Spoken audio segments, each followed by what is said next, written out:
So you've been asked a question. You do some research, form an opinion, and give your view. Could be to your senior, or your client if you're a consultant, or to your company's management if you're in a corporate role. After this, have you ever worried if you've considered all aspects and wondered if you've given the correct answer? I know I've had that uneasy feeling. Today, I will share with you 5 simple steps to undertake research on any area which, when followed in the long term, can give you the confidence to tackle any issue and be confident about the outcome. I also have an extra tip, so please do watch till the end.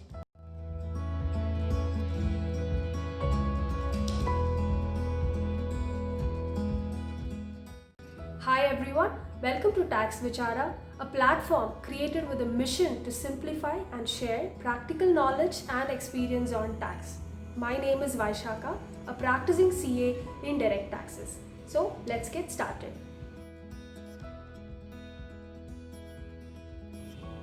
Start with a high-level research on the internet. Go through articles and blogs written by credible authors, basis which you can draw an outline for further research. This could also be done based on a quick discussion with your friends and colleagues.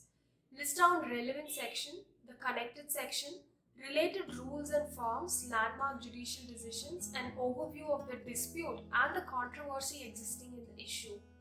You can of course skip this step if you're already aware of what to look for. Now, many of the senior experts in the field would advise against this, and I completely agree with them. A web search or an advice from a friend can never be the final leg in any circumstance, and however small the point of research is. But over the years, I found that doing a quick research on the internet helps me outline the plan better and ensure that I do a comprehensive check. Key point of course here is to read through the views of credible authors or talk to someone with authority on the subject. One should be careful not to proceed based on experience and thought shared by fellow professionals on common forums. It may just be a pragmatic view taken by them in certain specific circumstances. So once you have your outline, read the text of the provision from the bare act or the original source. Go through the relevant sections, rules, forms, circulars, notification, language of the tax treaty, protocol, etc.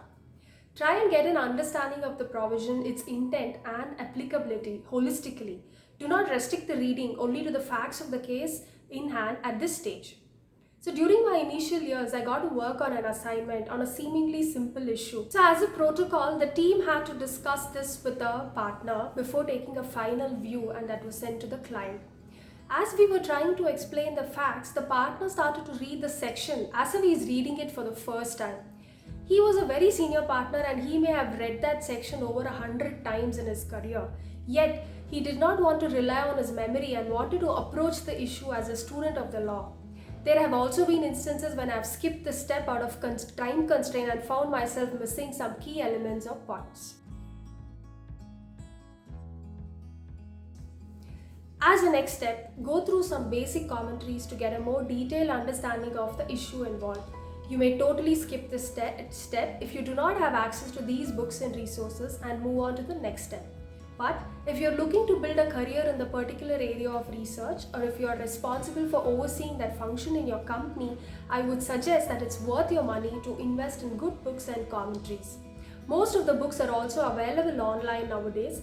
Some suggestions for income tax law are provided in the description box below.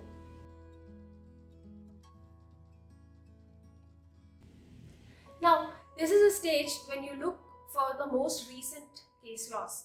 Depending on the edition, the commentary may or may not have reference to the most updated decision. So read through the detailed judgments of the identified landmark decision. Check further for forward references and ensure that the decision you rely on is not reversed by a higher court. Online portals such as Taxman and TaxSutra are very useful tools.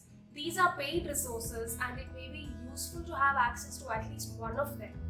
If you have access to one of these portals, you may also skip step number 3, but you should never skip this step. Let's say you're faced with an issue for which you need to find an answer. So basis your last experience, say 1 year back, there was a tribunal decision exactly on the point and you decide to rely on it. But the advice you give today bases your 1-year-old research may be wrong, as you missed to check if there has been an update. There may have been a later tribunal decision, or the High Court in the same case would have overturned the tribunal decision. Make notes and build a personal library.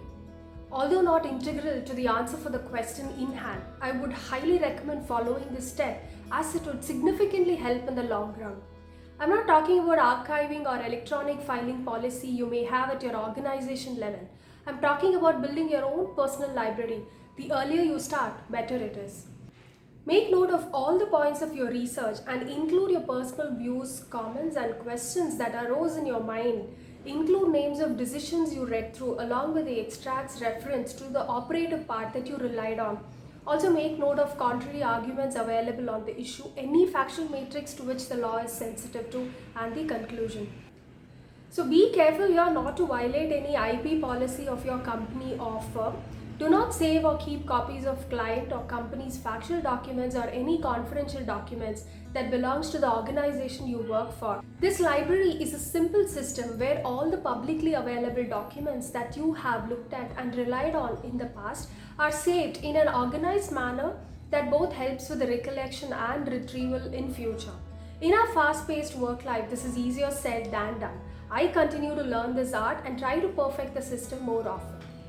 I've had the privilege of working with many professionals who maintain their own system and have seen it work wonders for them. So if you find these steps useful, you can download the free, rather colorful, printable attached below and keep it handy at your workplace. Now coming to the sixth step, the bonus tip.